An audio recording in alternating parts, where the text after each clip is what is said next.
what I've seen in life, that whenever you speak with vulnerability and authenticity, people step forward for you.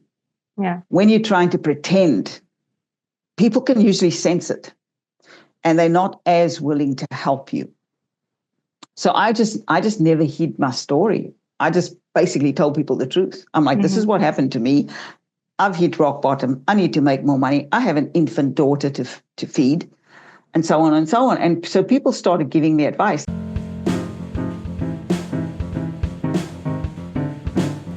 Hello and welcome to the Poison Honey Podcast. I am your host, Monarch of Grey, and on this podcast we discuss the bitter truths of life with raw vulnerability, honesty, and just a dash of humor. Today I have with me Wendy Alexander as she shares her powerful story of perseverance, which really resonated with me, and I hope it resonated with you too, and that you can learn something from her experience. Welcome, Wendy. Hello. Thank you for having me. Yes, I think I should say finally we get to actually sit together and make this conversation happen. So I'm very excited to have you here. And I would like to, usually, when I started this podcast, I just went right into the story. But I would like you to give you the opportunity to introduce yourself first and then go into the story. Okay, so my name is Wendy Alexander, and I'm in Melbourne, Australia, so quite a long way from where you are. I don't know how many hours of flying time it is. I have traveled many, many times to the US, but not as far as the Caribbean. So, born and raised in Cape Town, South Africa, migrated to Australia when I was 21, almost 21 years old, and have been in Australia since. I've also lived in the US. And currently in my life, I'm what you would call a midlifer, and I'm doing career coaching mostly for women, midlife women, because I had a very difficult journey through that midlife menopausal stage. And for a long time, I was sort of coaching across various executive levels, but now I'm mostly pivoted to the midlife woman. That doesn't mean I don't work. Sometimes graduates come and they need help and I help them, or I work with men as well. But in the last year, I've been moving towards helping midlife women find their way in the world, I suppose, and figure out what they really want to do. So that's kind of me in a nutshell in terms of where I live and what I do. Okay, thank you.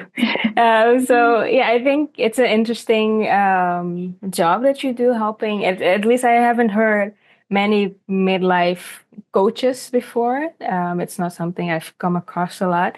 I think there's the backstory to how you got to this job or career of helping these women, and that's your own personal story. Would you want to share that with us? Yeah, so the career coaching was born out of what I would call I call it the rock bottom moment of my life, or desperation moment of my life. Once I graduated university, I was working, and then I got into a relationship, and I was in that relationship for about almost 10 years. And then it ended when I was 4 months pregnant. Wow. So I had to start over again.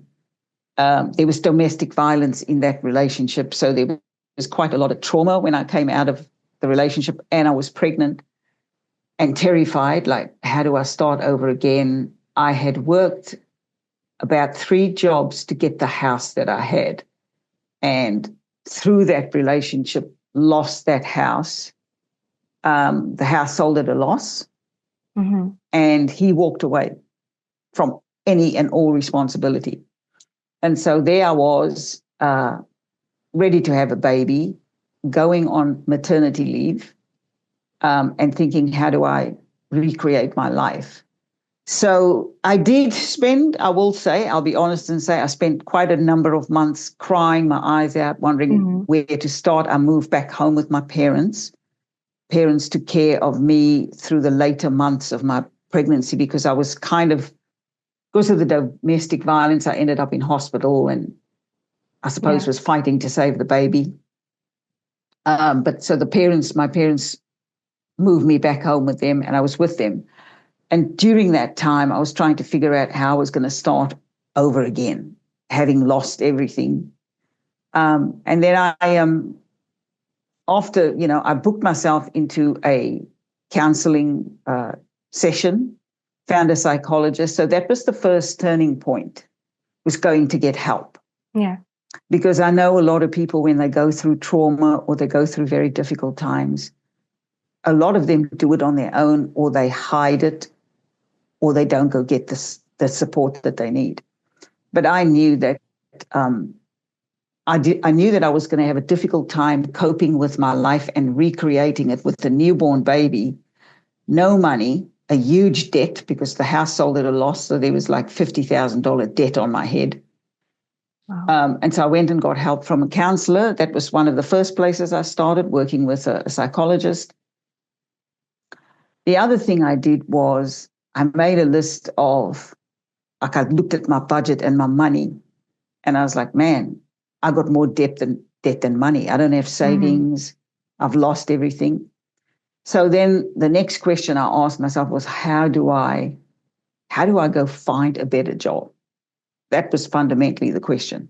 Yeah. And I did my budget and I did my spreadsheet, and I was like, I need to make, just to be able to come out and have a half decent life, I need to earn another $20,000 a year. And I'm like, who the heck is going to give me that? Right. No one's just going to go, oh, there you go. So yeah, exactly. But I knew that, I suppose what I did was I was like, okay, who makes the decisions around jobs? It's hiring managers and it's recruiters. So I was like, okay, they're the people I need to go talk to. Now, I will say that it took a little bit of something, because it's nerve-wracking going to go ask people who don't know you for help, But I was like, I'm either going to step out of the comfort zone and go and get the help and the advice and the mentoring from the people that would be able to help me, or I'm going to sit here in the corner and cry and starve with my baby.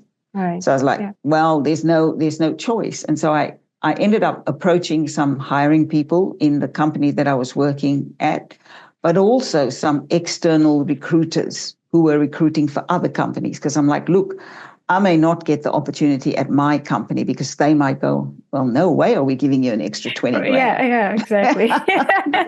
Yeah. Understandable. So then I started taking people out for coffee. And here's the thing, I was at rock bottom, so I had very little money. I was paying rent and I was trying to create life again.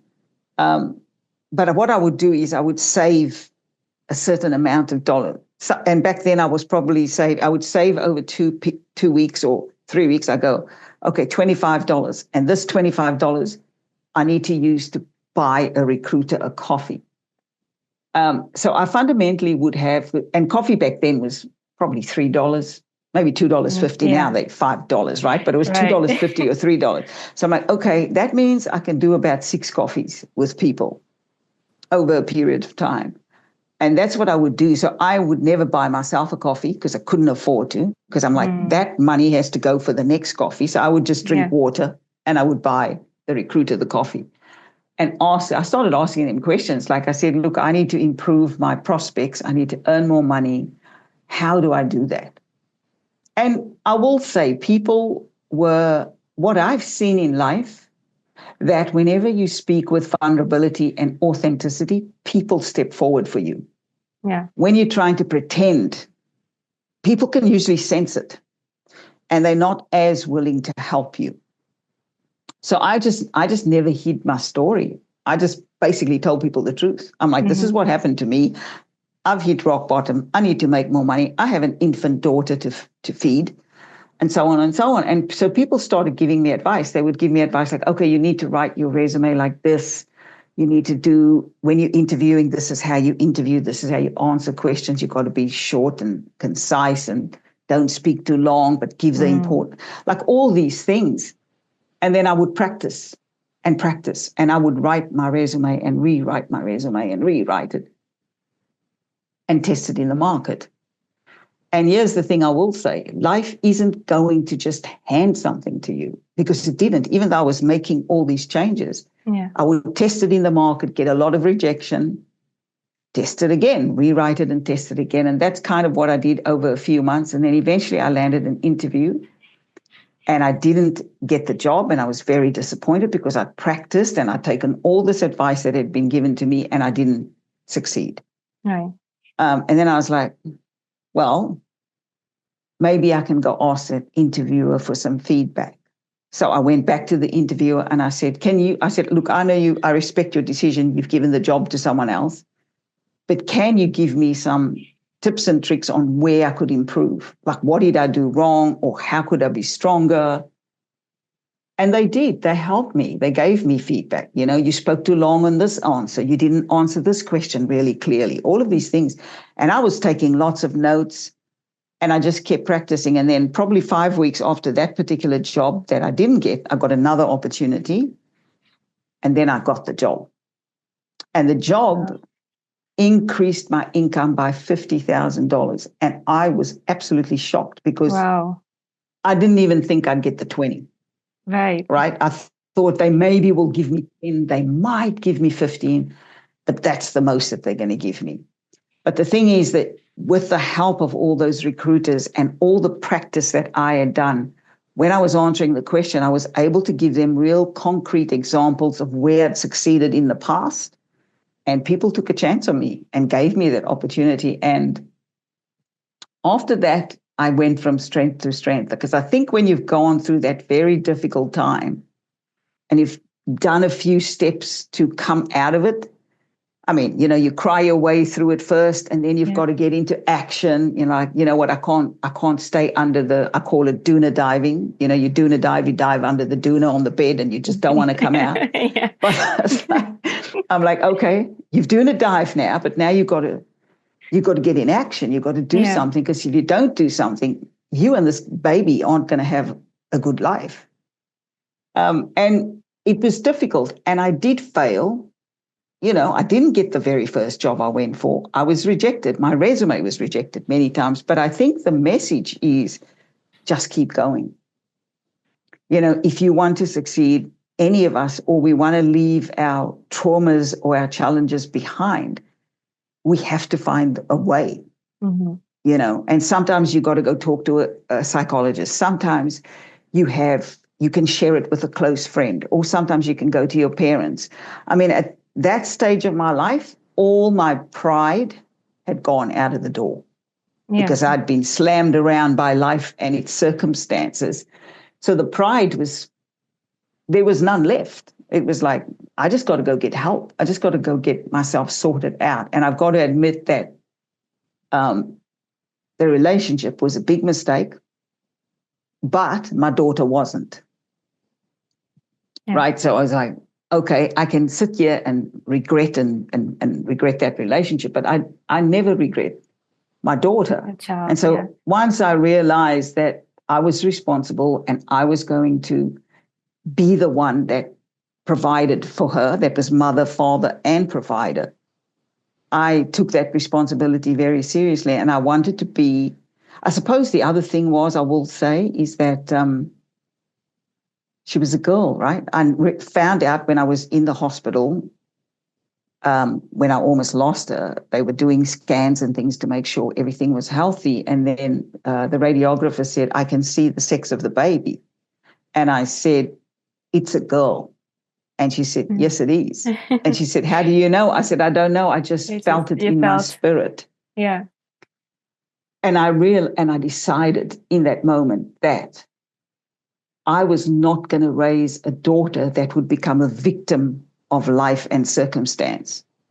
And that meant I had to be an example for her, because you can't just go through life telling your children, do this, do that, but then you're not living. Exactly. Yeah. As an example. By seeing. Watching.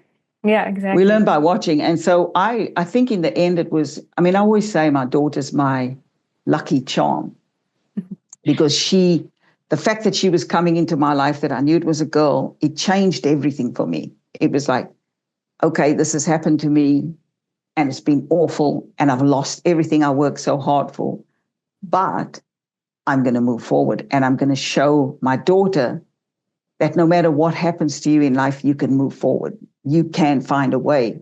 And even if it's difficult and even if you feel like giving up, you can still find a way forward.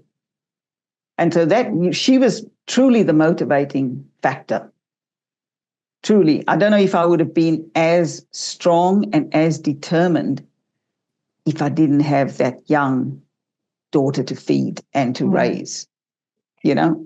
Yeah, I hear this more often that, once you go into mama mode, basically, that there's this switch that you have to survive, because it's not only you, but you're providing for this being that really depends on you. So there's really a switch in mindset and how you would handle things as opposed to how you would handle things without having the child to care. 'Cause I guess if you don't have the child, you have a bit more. Um, I don't know how to explain it. Like, I guess having to care for someone, um, it adds this layer of responsibility that we might not have often with ourselves. Like, we might not care if we have food or whatever, but the child, it's not their fault that you're going through a certain situation. So I guess that would be like some kind of trigger to take care of the child. It was. At the end of the day, her father and I were together for almost 10 years. I would say by the 5th year, I recognized that relationship wasn't a good one for me. But I was stubborn, also because my parents had warned me and told me, and you know how we are, we rebel against our parents, right? Of course. It's like, what does mama and daddy know? And like I said, there was a pride factor. I wanted to make that relationship work, despite knowing it probably wasn't going to.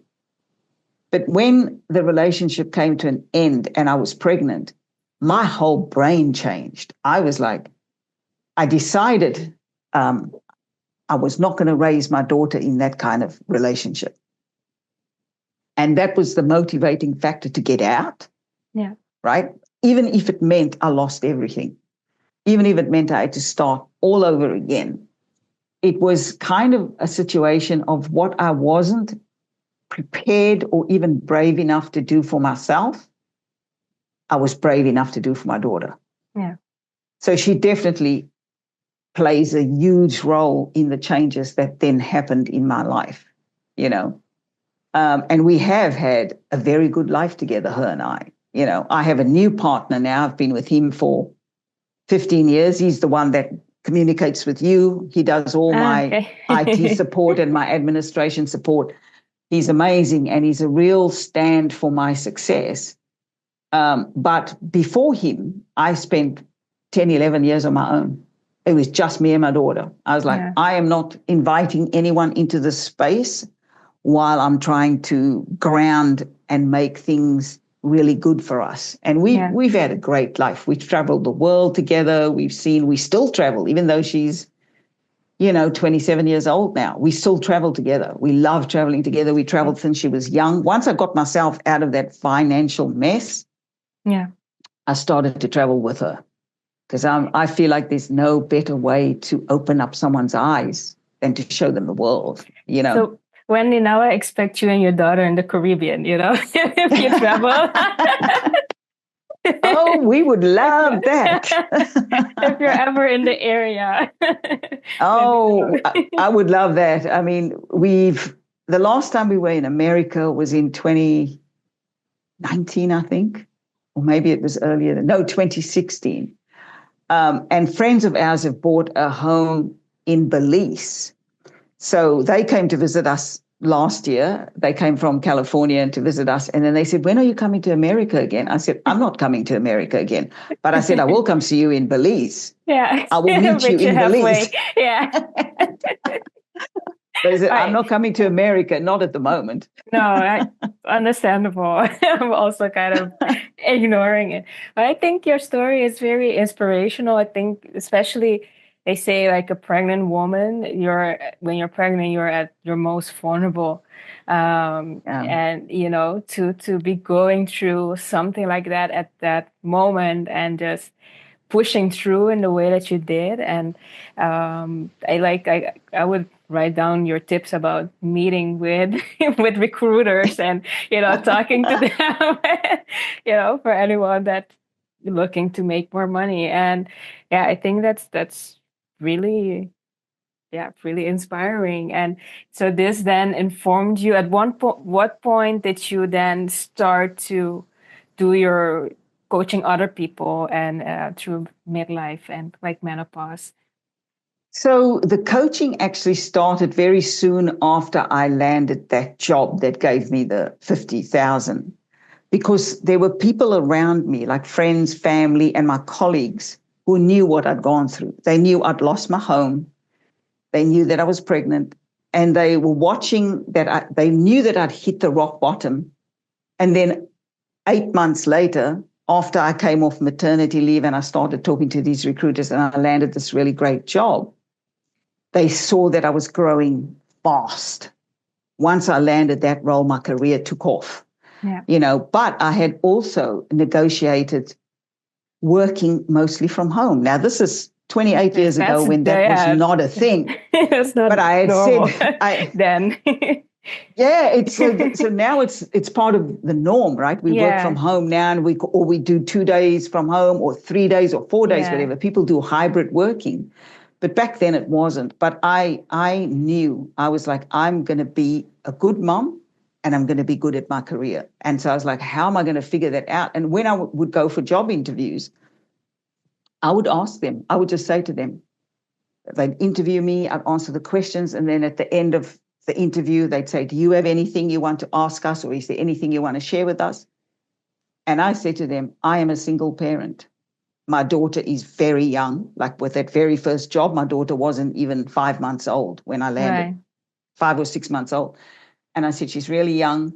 I'm not ready to put her into daycare all day, every day. So I said, this is what I propose. And I drew up a proposal and I said, I would like to work from home most of the week, come into the office 1 day a week, do all my meetings with all the people I need to meet with, and then I want to run the projects from home. And back then they used to put in this dial-up situation, right? It wasn't all this fast internet that we now have. Right. So they put in the dial-up from home, and I could access the office computers from home. And then I said to them, look, I know I'm asking for quite a lot here, so why don't we test it? Why don't we try Yeah. that? Why don't we do it for 3 months and see if it works for you, see if it works for me, and then we have a discussion. But when I proposed that, I knew I would make it work. I was like, I'm going to make this work if it kills me, because I wanted to continue to do it. Yeah. So I worked really hard. I was very lucky. My daughter was a baby. She slept really well from very young. So she was about 6 weeks old when she started sleeping through the night already. Now, I know a lot of mothers don't have that. No. But I said, the universe, God looked after me, gave me a baby that slept, because I was alone and I was a single mom. So I would put her down at 6 o'clock at night. She wouldn't wake up till 6 o'clock in the morning, which left me with a lot of time to work and to make sure that I was delivering these projects really well. And so by the end of the 3 months, they were happy to continue, because I'd gone above and beyond. And they said, oh, we can just continue with this arrangement. And I pretty much, my entire career was that. I worked part of the time in the office and a lot of the time at home. And I was able to be there for my daughter through everything, And occasionally, if I had really important conferences or things going on, my parents would look after her. But fundamentally, I was there. I was mommy and I was career woman, parallel, running side by side. But I had to ask for it. And this is a tip that I want to give a lot of people in life is, people often assume that they're not going to get what they want. My question to them is, have you asked? Right. Because a lot of the time, you don't get what you want because you haven't asked. Yeah. You've already told yourself no, or they're going to say no to me. Well, you don't know that. Mm-hmm. You don't know it until you actually ask. Yeah, And if you're there's fear. reasonable, yes, sometimes there's fear, absolutely. And I was afraid to ask, but I thought, you know what have I got to lose?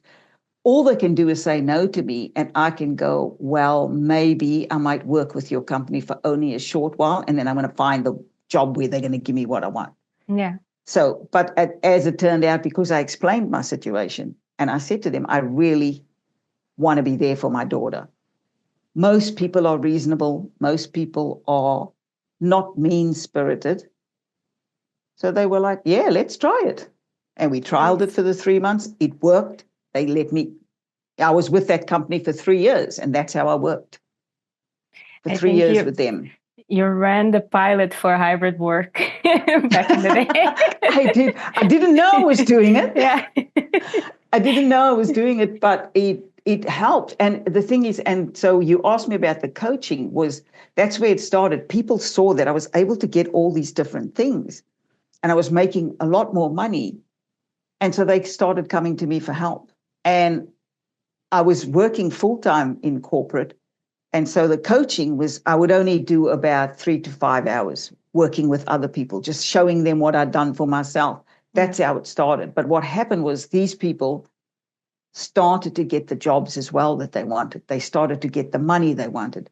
And so they would send their friends to me. They'd go, you need to go talk to her. She knows how to do it. Yeah. And that's actually how the business was born. It was an accidental business. And I did it very part-time, so no more than 8 hours a week on it while I was working in corporate and raising my daughter. But when I went through midlife and menopause, lots of things changed for me. You know, I went through awful symptoms, and it affected my work, it affected my confidence. And I decided, and I suppose at that stage of my life, I was getting bored with corporate and I was in project management and technology. I was bored with it. I didn't feel like my work was meaningful anymore. So I was like, you know what? I'm not sleeping. I'm going through hot flashes. I'm suffering from brain fog because all of this is happening with menopause. Why am I doing this? Why am I working this high-powered, high-stress job? Yeah, exactly. And decided to change. You know, and created an exit strategy, and over an 18-month period, pulled back more and more and more, and eventually left corporate, and then did this full-time now. And so how long have you been doing the coaching full-time for? So full-time started in middle of 2018. So it's about, seven years now? Yeah. Yeah. Middle of 2018, I made that decision to leave. I had thought about it for probably a year and a half before that, and so I created my little exit strategy on how I was going to do it.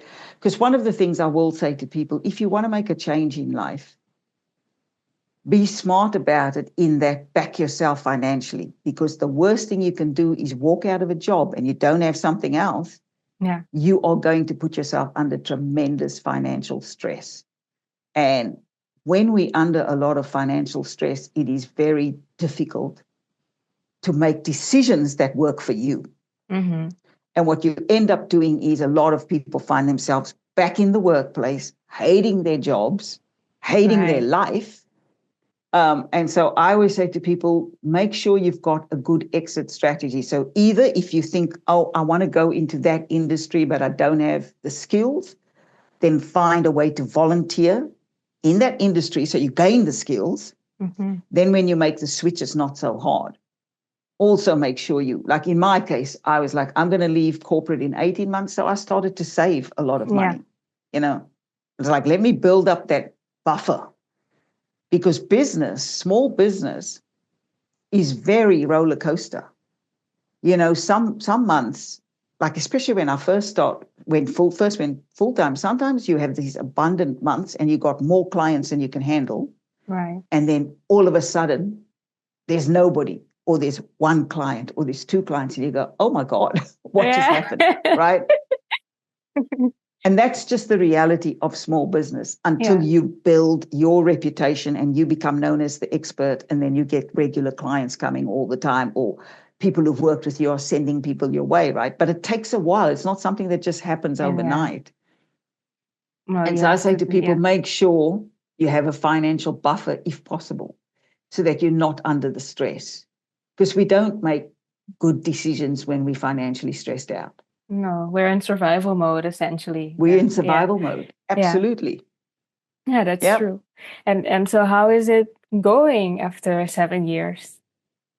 Look, I will say I'm enjoying. There are days when I sometimes get bored with it, and it also depends on the client, right? Because sometimes I get clients who are they want the change, but they don't want to do the work. Mm. So they come to me and they think I'm a miracle worker, and I'm not a miracle worker. What I am is a facilitator. So when I'm working with people, we have conversations. I find out what is their goal, where do you want to kind of head, and I try to figure out what the whole overall goal is, because if your goal is only to make more money, you can make more money and be miserable. What is your big goal? Is your goal to have balance, to travel more, to spend more time with your family? All of these factors need to come in, because then you can direct your energy and go, okay, these are my skills. This is what I really love doing. Let me go do it. Or how do I go do it? So if I'm working with clients that are partnerships, I call them partnerships, meaning they actually want their success. So when we agree on a strategy, they do it. Mm-hmm. Though that is a joyful person to work with, and it's a joyful experience for me. But that is not always the case. Yeah. There are times when people come to me and they want me to create a miracle in their life. And I'm like, no, I can't be, I can help you, and I can give you advice, and I can share my story, and I can tell you exactly what I did and how to do it. And I can tell you how to, for example, work LinkedIn, so LinkedIn works for you and brings you more networks and things. But if you don't actually do it, nothing's going to happen. It's not going to work. No. No, I right? think, And so that's how it goes. It's up and down, you know? Yeah. Yeah.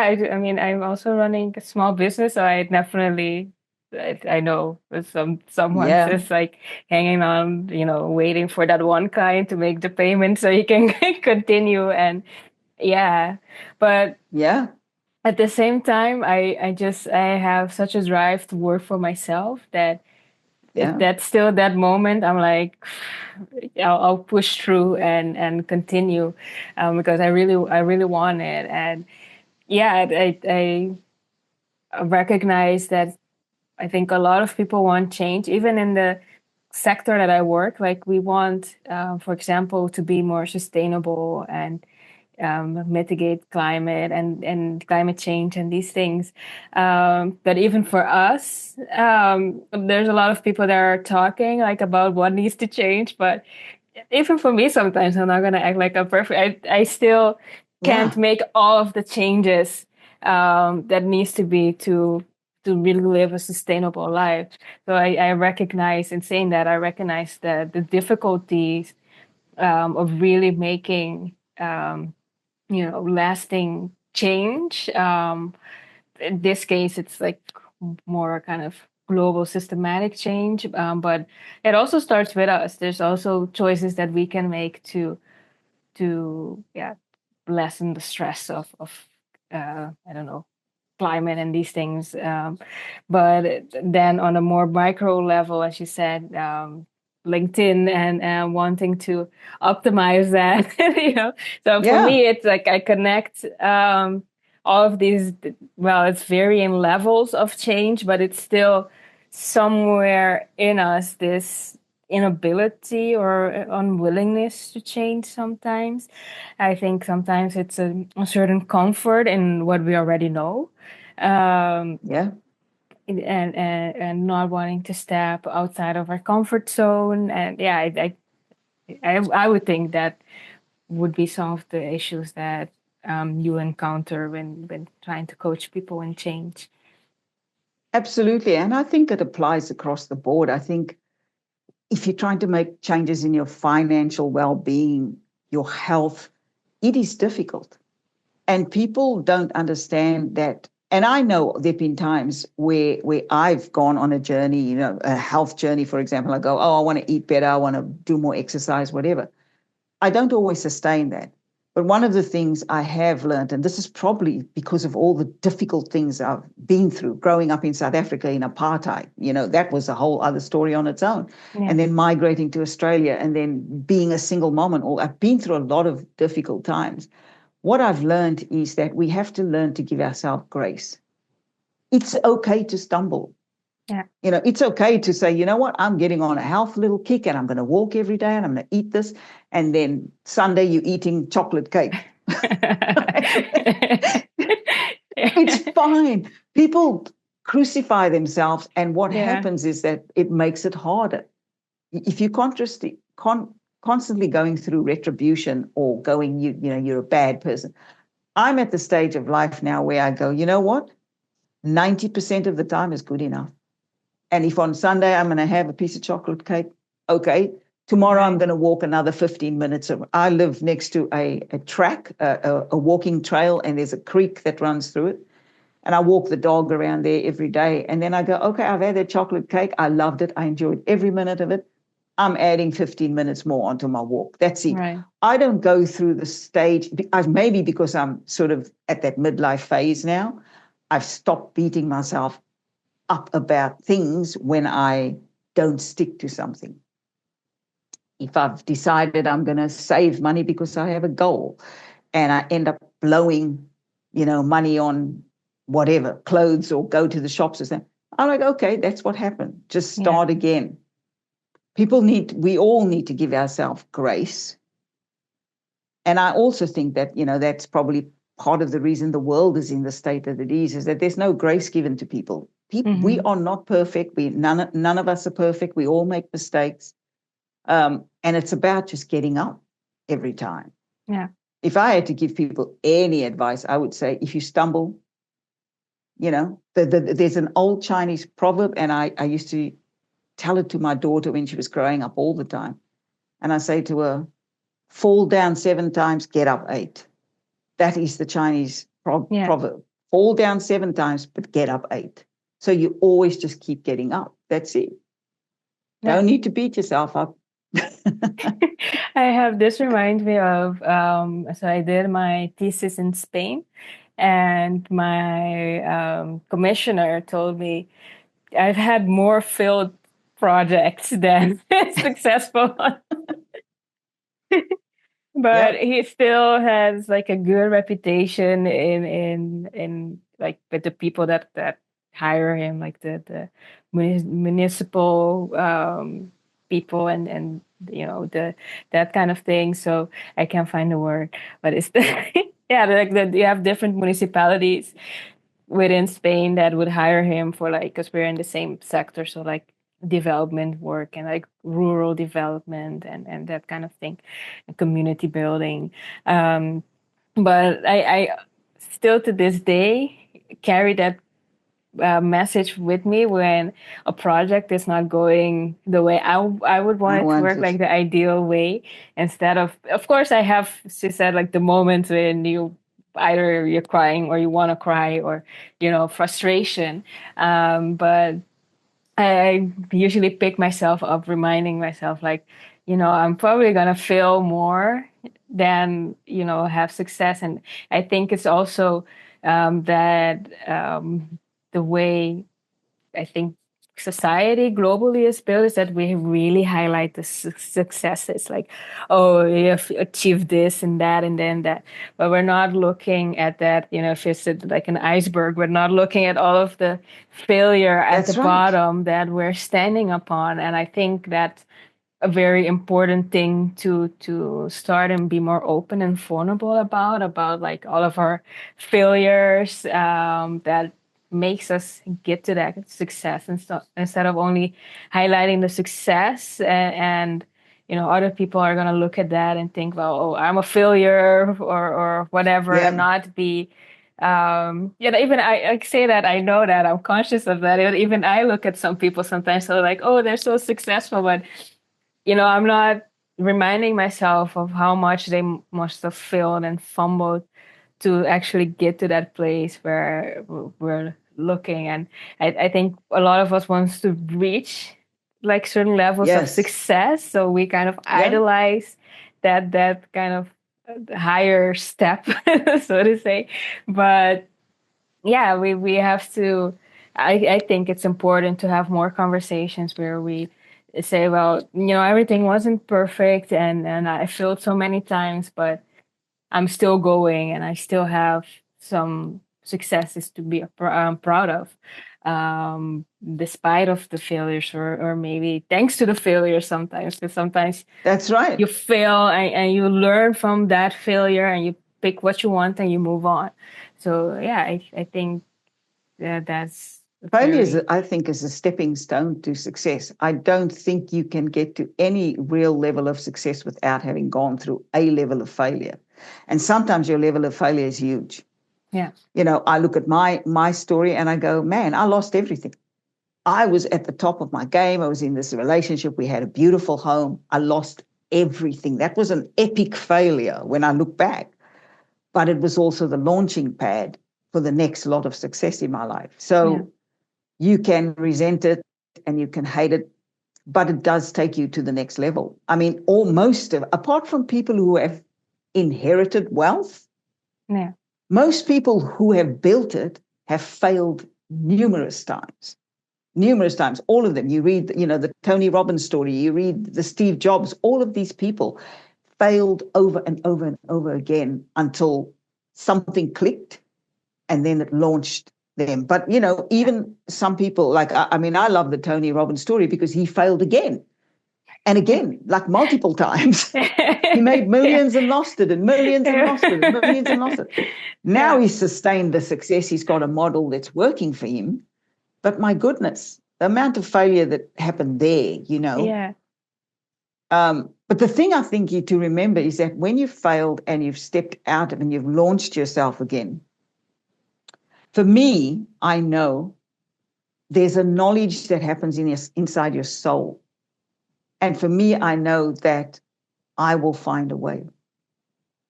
So I'm not afraid to fail. yeah, The very first time I failed, I was definitely afraid to fail because I didn't have the experience. And you sort of think, oh my God, if I fail, I'm going to lose everything. Nothing's ever going to be the same for me. But the thing is, I did lose everything. And I realized that I could lose everything and I could still find a way. And so after that, there isn't that fear anymore. It's like, well, okay, I'm not saying I want it to happen because I definitely don't. Of course, nobody wants it, I think. I definitely don't want it to happen. However, I'm not afraid that if it did come, I wouldn't be able to get myself out of it and onto the next situation. Yeah. Because when you've found the way once, you will always find a way. Yeah. And I think that's why one of my mentors a number of years ago, probably 15 years ago, one of my mentors I was working with said to me, fail quickly, fail fast, get it over and done with. Because then you're onto the launch pad of success. Yeah. Yeah, I think and I've never a nice forgotten summary. that. I'm not afraid of it. I'd be surprised if it happened now at this late stage of life, but there's no guarantees, right? No. There's no guarantees. I'd be surprised if it happened this late because, I have a partnership. We've built a life and we've built assets and things like that. So it's fairly stable and we have many contingency plans in place if this, that, or the other happens. Yeah. There's no guarantee, but even if it did happen, I'm like, I'll just find another way out. Yeah. Just like I have previously. I have absolutely no doubt that you can find your way out after that story, Wendy. I think if someone's gonna find their way out, it's Wendy, definitely. Well, I mean, if I can, anyone can. Yeah. That's what I say. If I can, anyone can. It's just about, I suppose the piece of advice I give to a lot of people is they always say, well, how do you know what to do? And I say, just figure out what the next best action is and do it. Yeah. Don't try to do 20 things.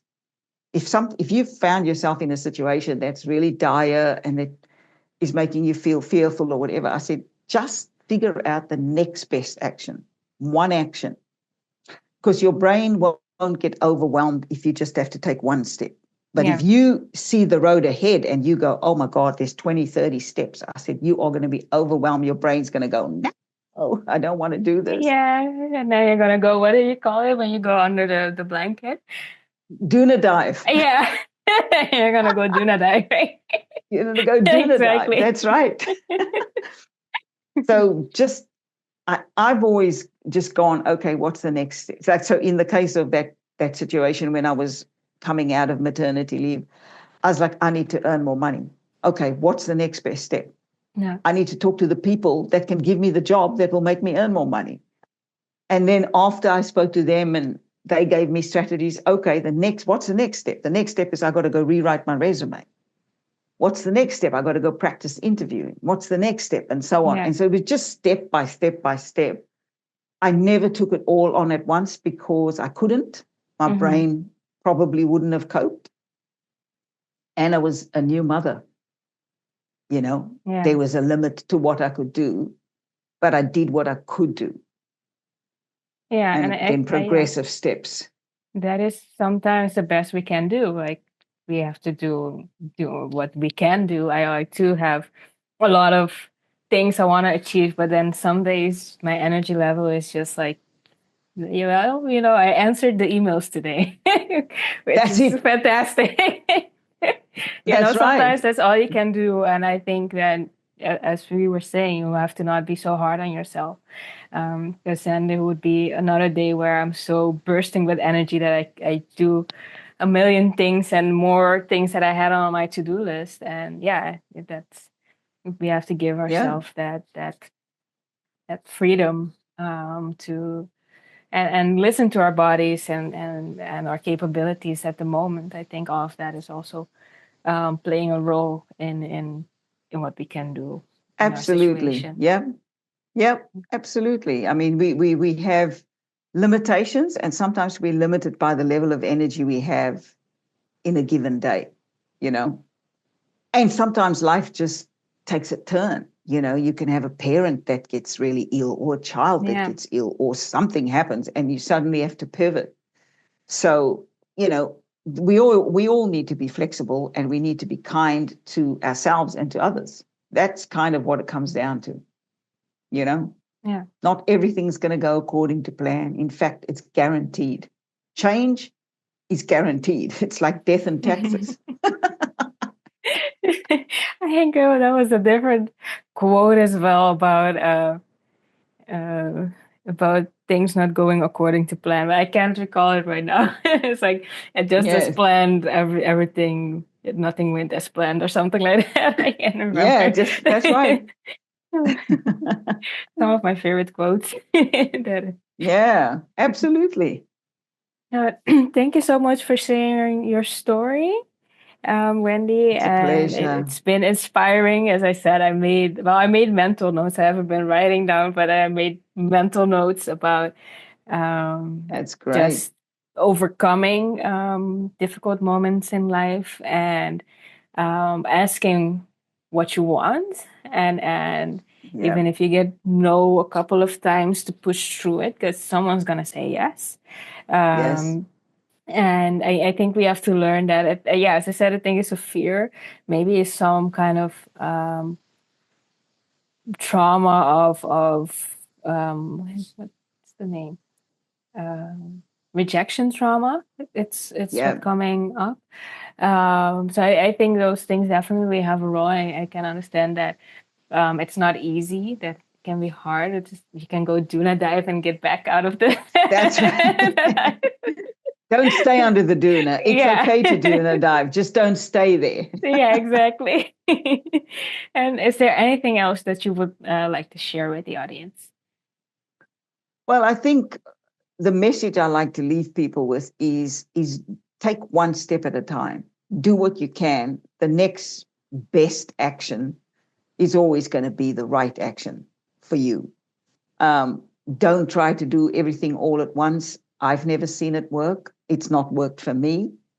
I get too overwhelmed. I think our brains become too overwhelmed. So you figure out what is the next best thing I can do, and you do that. And if you stumble, remember, fall down 7 times, get up 8.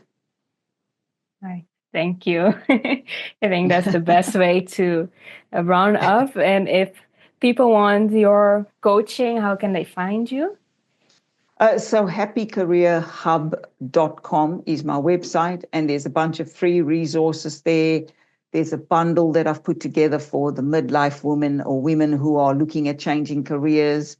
I also share within that bundle is a book I've written about my journey through menopause and how it affected me and how I made the changes to go and do what I really love to do. So happycareerhub.com, that's the best place to find me. Thank you so much, Wendy. Until next time on the Poison Honey podcast. Bye. Bye.